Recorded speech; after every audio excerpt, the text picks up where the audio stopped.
Friends welcome back to my channel. আমি তোমাদের সামনে আবারও চলে এসেছি একটা নতুন রেসিপি নিয়ে। আজকে আমি বানাবো চেলা মাছের ঝাল বেগুন দিয়ে। চলো পুরো ভিডিওটা স্কিপ না করে দেখতে থাকো। তো দেখো এখানটায় মাছগুলো আমি ধুয়ে পরিষ্কার করে নিয়েছি, আর এদিকে লবণ হলুদও মাখিয়ে নিয়ে রেখে দিয়েছিলাম। তো দেখো এখানটায় বেগুন নিয়েছি, আর লাগবে হচ্ছে পেঁয়াজ বাটা, রসুন বাটা। আর দেখো এখানটায় মাছগুলো আমি তেলের মধ্যে এবার দিয়ে দেব। তো তেলের মধ্যে দিয়ে দিয়েছি। তো মাছগুলো ভাজা হতে থাক। তো বন্ধুরা, তোমরা ভিডিওতে শুরুতে একটা লাইক দিয়ে দিও। তোমাদের একটা লাইকে আমাকে আরও নিত্য নতুন ভিডিও বানাতে উৎসাহিত করবে। তো মাছগুলো এক পিঠ ভাজা হয়ে গেছে, আমি উল্টিয়ে দিলাম। তো দু পিঠই ভাজা হয়ে গেছে, আমি তুলে নিলাম।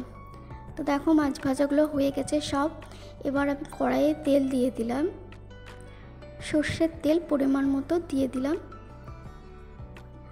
আর এদিকে আমি বেগুনটায় লবণ আর হলুদ মাখিয়ে নেব। তো তেলটা গরম হয়ে গেছিলো, আমি বেগুনটা দিয়ে দিয়েছি। তো হালকা ভাজা হয়েও গেছে বেগুনটা।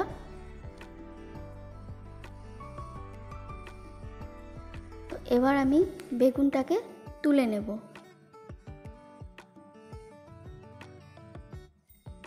বেগুনটা ভাজা হয়ে গেছে, আর এদিকে মাছ ভাজা তুলে রেখেছিলাম। আবারও কড়াইয়ে তেল দিয়ে দিলাম, আর লাগবে হচ্ছে একটু পেঁয়াজ আর কাঁচা লঙ্কাটা আমি ক্যামেরা অফের জন্য দেখাতে পারিনি। দিয়ে দিলাম কালো জিরে ফোড়ন তেলের মধ্যে।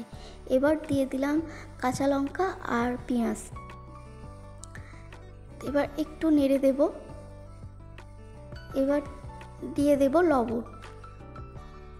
তো লবণটা দেওয়ার পর আমি আবারও একটু নেড়ে দেব। তো পেঁয়াজটা একটু ভাজা হয়ে গেছে, আমি দিয়ে দিলাম টমেটো।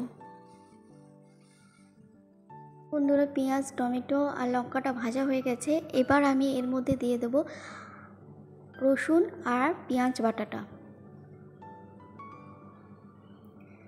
তো এবার আমি ভালো করে নেড়ে দেব। তো আদা বাটা এই মাছে চলে না, তো তোমরা চাইলে দিতে পারো, কিন্তু আমি এই মাছে আদা বাটা দেব না। তো দেখো এবার এটাকে আমি একটু ভালো করে ভেজে নেব। প্রায় ভাজা হয়ে গেছে, এবার আমি জল দিয়ে দেব।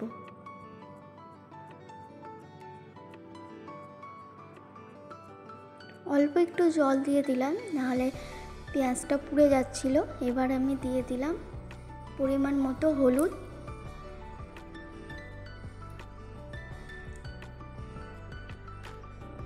এবার দিয়ে দেব পরিমাণ মতো লঙ্কার গুঁড়ো,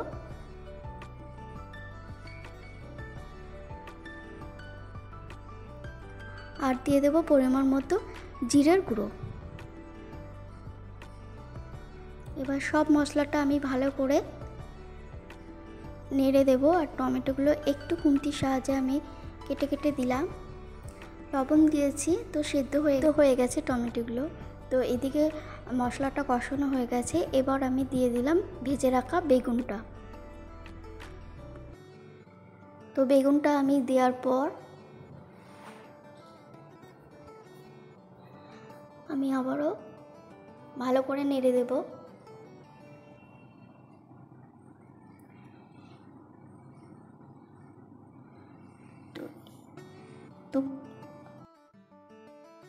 তো প্রায় কষানো হয়ে গেছে, দিয়ে দিলাম জল পরিমাণ মতো।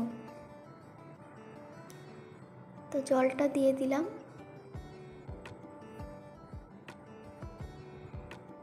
তো খুব একটা ঝোল করব না এই মাছটার। তো এবার আমি দিয়ে দিলাম ভেজে রাখা মাছগুলো। তো মাছগুলো দেওয়ার পর আমি হালকা একটু নেড়ে দেব। আবারও একটু জল আমি এর মধ্যে অ্যাড করব। দেখো, তো জল দিলাম। তো এবার আমি ভালো করে আবারও নেড়ে দেব। তো বন্ধুরা, আমার রেসিপি যদি ভালো লাগে থাকে তোমাদের, তাহলে চ্যানেলটিকে সাবস্ক্রাইব করে পাশের দিকে যেও, আর একটা লাইক করে দিও। তোমাদের একটা লাইকে আমাকে আরও নিত্য নতুন ভিডিও বানাতে উৎসাহিত করবে। তো ঝোলটা ফুটে উঠেছে, তো মাছগুলো সেদ্ধ হয়ে গেছে। খুব একটা সেদ্ধ করব না মাছগুলো, তো প্রায় হয়ে এসে এবার আমি নামানোর আগে দিয়ে দেবো ধনেপাতা। তো দেখো ধনেপাতা আমি দিয়ে দিলাম। তো বন্ধুরা এভাবে একবার বাড়িতে ট্রাই করবে চালা মাছের ঝাল, আশা করি তোমাদের ভালো লাগবে। আর এই মাছের ঝাল ভাতের সঙ্গে খুব ভালো লাগে, খুবই টেস্টি একটি মাছ। তো দেখো হয়ে এসছে, এবার আমি নামিয়ে দেব।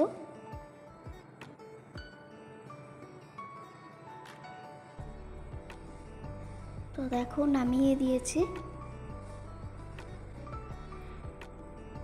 তো কেমন লাগলো আজকের এই রেসিপিটা সবাই কমেন্ট করে জানিও, আর একটা লাইক করে দিও।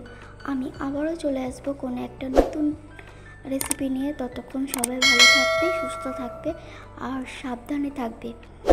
তো আজকের মতো টাটা।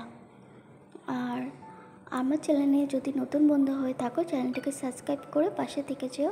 তো আজকের মতো টাটা।